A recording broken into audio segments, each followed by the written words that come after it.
Plan C बना है, आसिफ जरदारी इसके पीछे है, करप्शन का पैसा इसके पास बेतहाशा है। सिंध हुकूमत से ये बकायदा सिंध हुकूमत से जो पैसा लूटता है वो या इलेक्शन के ऊपर लगा देता है या सेनेट के इलेक्शन में एमपीज को खरीदने पे लगा देता है।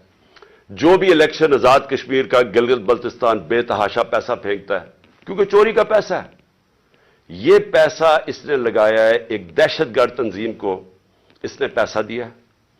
सहूलतकार इसमें ताकतवर एजेंसी के लोग हैं जो ये मिलके तीन तरफ ये फैसला हुआ है और इन्होंने अगली वारदात करनी है। मैं आज अपनी कौम को बता रहा हूं और मैं इसलिए बता रहा हूं कि मैं जो नाम मैंने दिए हैं वही नाम वो भी आएंगे और आसिफ जरदारी के अलावा। तो मैं इसलिए ये कर रहा हूं कि जिंदगी मौत तो अल्लाह के हाथ में है। मैंने तो निकलना है, जैसे मैं ठीक होऊंगा मैंने तो अब इलेक्शन कैंपेन पे निकल जाऊंगा, नहीं तो वैसे कैंपेन पे निकलूंगा। लेकिन मैं तो बंद में नहीं होऊंगा, लेकिन मुझे कुछ हुआ तो सारी कौम को पता होना चाहिए कि कौन लोग थे जिन्होंने ये करवाया, ताकि मेरी कौम इनको माफ ना करे, ये एंजॉय ना कर सके उसके बाद जिंदगी। तो मैं इसलिए इनके नाम लिखे। लेकिन मैं और अब आखिर में जो चीज कहना चाहता हूं ये देखिए, इस वक्त जो सबसे ये जो फैशिज्म, जमहूरियत की तबाही, पार्लियामेंट की तबाही,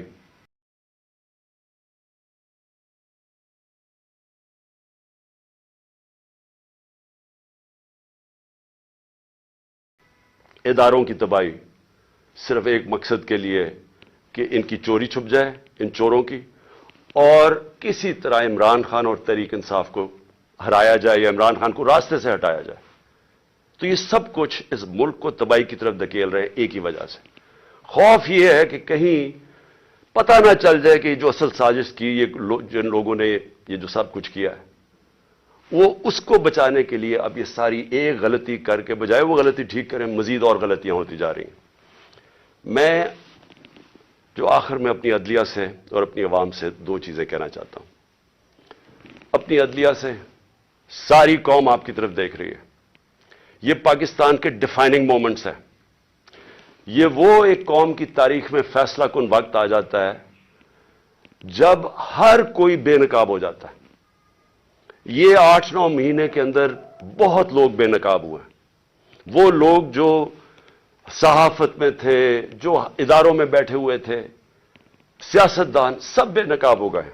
सबसे पहले तो ये शुक्र है कौम को पता चल गया कि इसहाक डार और शहबाज शरीफ, वो पंजाब स्पीड असल में क्या थी वो इश्तिहारों में थी, और इसहाक डार कितना बड़ा जीनियस वो सबको पता चल गया।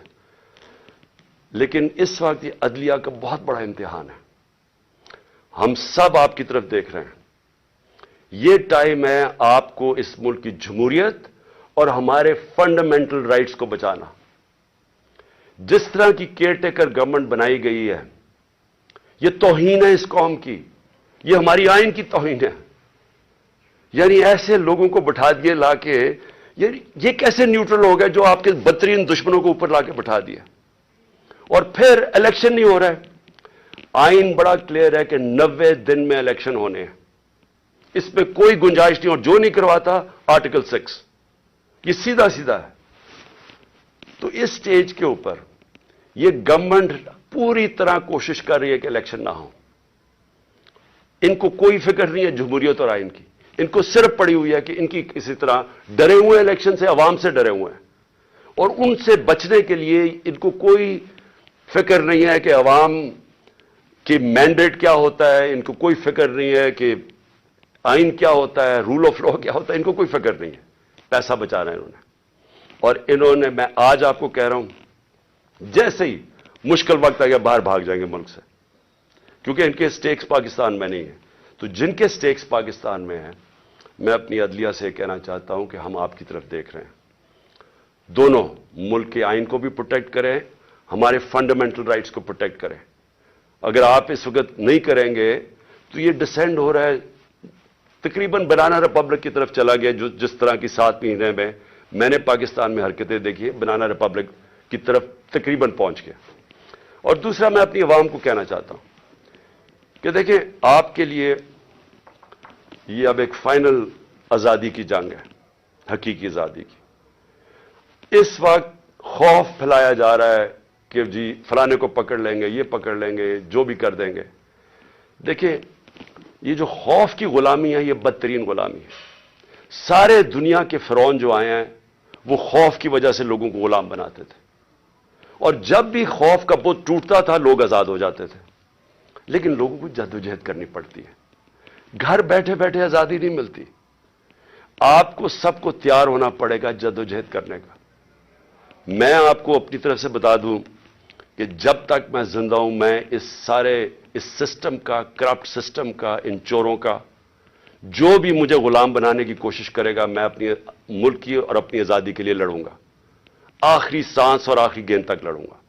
لیکن میں اپنی قوم کو آج کہنا چاہتا ہوں کہ دیکھیں, تاریخ کے اندر یہ کبھی کبھی ایسے وقت آتے ہیں کہ آپ اپنے آپ کو آزاد کر لیں. آپ اگر اس کو چپ کر کے بیٹھ گئے اور جس طرح کا یہ ظلم کا نظام بنتا جا رہا ہے اور مزید ظلم بڑھتے جائیں گے, جس طرح ٹائم گزرے گا انہوں نے اور زیادہ ظلم کے ذریعے آپ کو غلام بنانا ہے. جس طرح آپ اپنی آزادی کے لیے اور اپنے حقوق کے لیے کھڑے ہوتے جائیں گے, اللہ کی مدد آپ کے اوپر آئے گی. جہاد ہے ہی انصاف کے لیے جدوجہد کرنا, اس کو جہاد کہتے ہیں, اور یہ اللہ نے ہمارے پہ سب پہ فرض کیا ہے. تو میں یہاں آپ سب کو آج اپیل کر رہا ہوں آپ کے لیے کہ آپ نے آنے والے دنوں میں جس طرح کہ یہ ہمیں کوشش کر رہے ہیں کہ عوام کی آواز بند کرنے کی, ہمیں غلام بنانے کی, آپ نے جدوجہد کے لیے تیار رہنا ہے. میں انشاءاللہ پھر سے آپ کو بتا دوں کہ میں اس کے لیے پوری طرح تیار ہوں. میں آخری دم تک کھڑا ہوں گا, اور آپ نے اس ملک کے مستقبل کو بچانے کے لیے آپ نے کھڑے ہونا ہے. معیشت کا آپ نے دیکھ لیا حالات, آپ نے دیکھ لیے کہ یہ جس طرح کی مہنگائی 50 سال میں ایسی مہنگائی نہیں آئی جو اب آئی ہے, اور مزید ابھی اور آگے آئے گی. اور یہ صرف یہ سمجھ رہے ہیں کہ اگر آپ کو ڈرا دھمکا دیں گے اور میڈیا کے پیسے دے کے چند لوگوں کو اپنے ساتھ ملا کے تو اس طرح بھیڑ بکریوں کی طرح آپ کو دبا دیں گے, یہ اس کے پر امید لگا کے بیٹھے ہیں. انسان کے حقوق ہوتے ہیں, جانوروں کے حقوق نہیں ہوتے. انسان اگر اپنے حقوق کے لیے نہیں کھڑا ہوتا تو وہ جنگل کا قانون بن جاتا ہے اور وہ جانوروں کا نظام آ جاتا ہے. تو مجھے امید ہے کہ میں آپ تیار رہیں. آنے والے دنوں میں اگر انہوں نے ہمارے پہ ظلم کیا, ہم سب کھڑے ہوں گے. میں آپ کے ساتھ کھڑا ہوں گا. چند ہفتے, زیادہ سے زیادہ 2 ہفتے انشاءاللہ میں کھڑا ہو جاؤں گا, اور میں انشاءاللہ پھر نکلوں گا. جے آئی ٹی ہے, جے آئی ٹی کو بند کر دیا. اب پروونشل جے آئی ٹی نے فائنڈنگز کی ہوئی تھی کہ ایک نہیں تھا, 3 شوٹر تھے. 2 جو ڈی پی او گجرات تھا اور جو سی ٹی ڈی کا ایس ایس پی تھا, ان دونوں نے پروونس کی جے آئی ٹی کی پروونس کی پولیس نے منع کر دیا کہ جی ہم اپنے فون بھی نہیں دکھاتے جن سے انہوں نے تصویریں لی تھی, اس کا ویڈیو بنائی تھی جو شوٹر تھا ندیم. اور جب انہوں نے یہ ثابت کر دیا 3 شوٹر ہیں, تو وہ ساری جو پورا بنایا ہوا تھا طاقتور لوگوں نے بیانیہ, وہ ختم ہو گیا. تو یہ ضروری تھا کہ طاقتور لوگ سب سے پہلے جو اس حکومت کے پیچھے ہیں کہ جے آئی ٹی کو ختم